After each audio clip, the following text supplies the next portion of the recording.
Okay, Ned replied. It's about time that we start working on your superhero identity. You need a name, man. Something that people can recognize you as, he said, grabbing himself a handful of chips.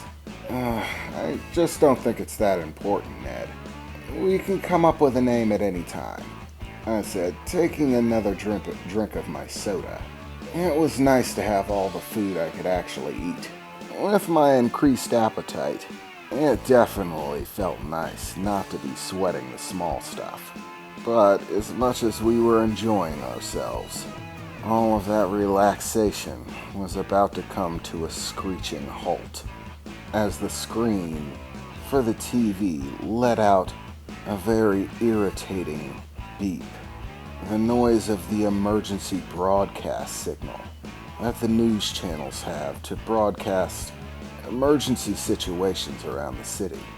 Severe weather, extremely dangerous things, that kind of stuff.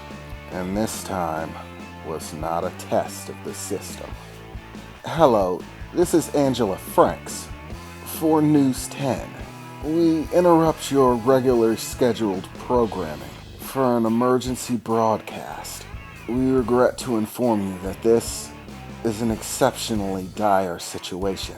Several Channel 10 News cast members have been taken hostage, along with a group of other individuals who are yet to be identified.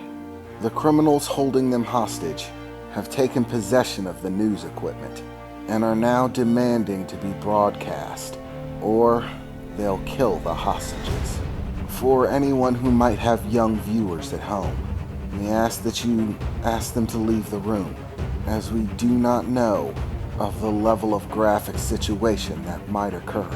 We open the broadcast signal now to the hostage situation, live on top of Barrett's Tower downtown, the newswoman said, an expression of fear and anxiety on her face as she read the prompts.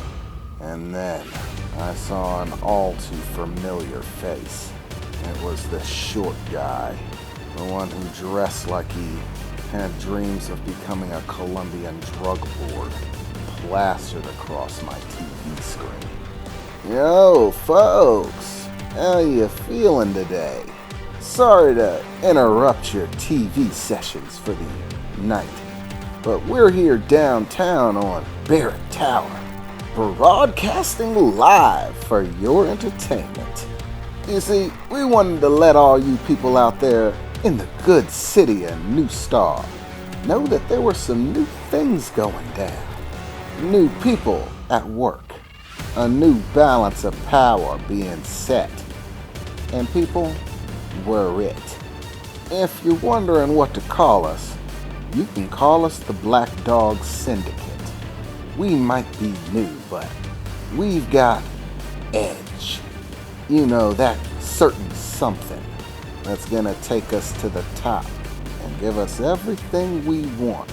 And you, the very nice people in New Star City, are going to oblige us. So tonight we're gonna play a little game. Suddenly the camera panned over, showing a line of people standing on the edge of Barrett Tower, 55 stories up, bound together with ropes. Even before they panned the camera to them, you could hear some of them whimpering in the distance. You could now see them struggling to stay on the edge, the wind 55 stories up whipping, their clothes in the breeze. You see, these nice people, the short guy interjected, are gonna play a little game with us tonight. You see, we want $50,000 per hostage, and we are giving the fine city of New Star 2 hours to reach our demands. For every 30 minutes that our demands are not met, we're gonna push one of these very nice people off Barrett Tower. And 55 stories up is a long way to fall, folks. So, to all the police listening in, you have 3 hours to meet our demands. And just to let you know we're serious, Yo, Pink, he says, looking over to show some weirdo. Dyed pink hair, leather clothes, look like some kind of neon viper. Go ahead and cut one of our nice guests loose, the short guy said, and without any hesitation at all, the guy with the pink hair looked over.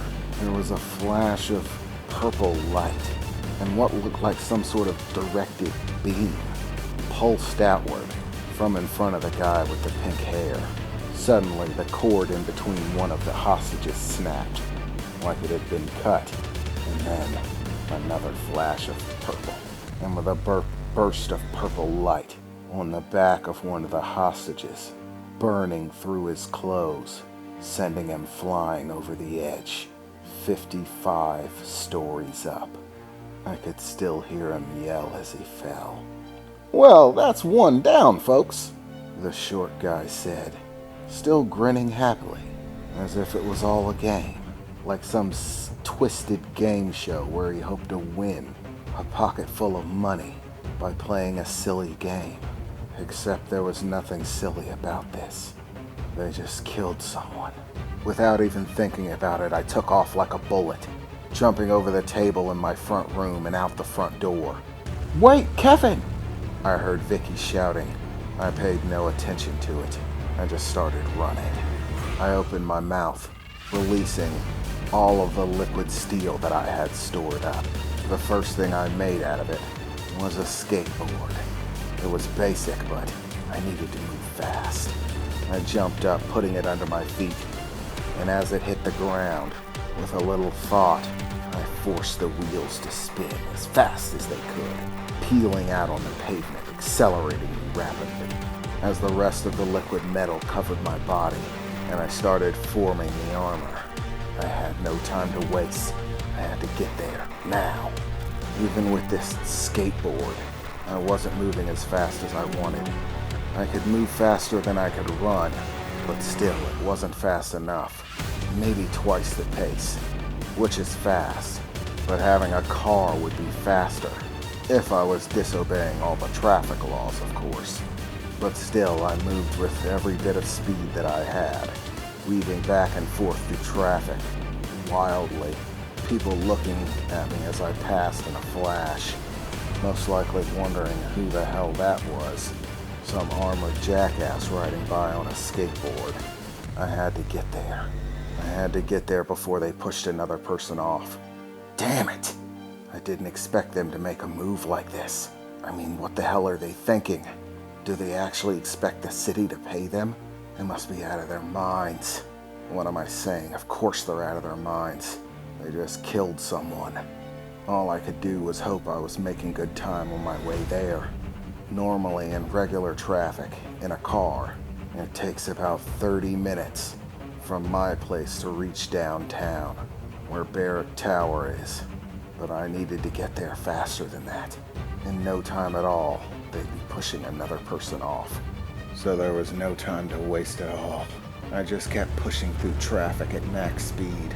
Whenever it slowed to a halt, jumping over to the sidewalk, weaving my way through pedestrians as they walked about, on their way to do any number of things, probably completely unaware of what was going on, or even if they were, convinced that it was just any other hostage situation, that in no time at all these guys would get busted, dragged in, and be over. But they didn't know what I knew. That short guy, he's a one-way ticket out. Even if the cops zero in on him, even if they go in guns blazing and try to bust them, he can just get them out in a flash. He doesn't need transportation.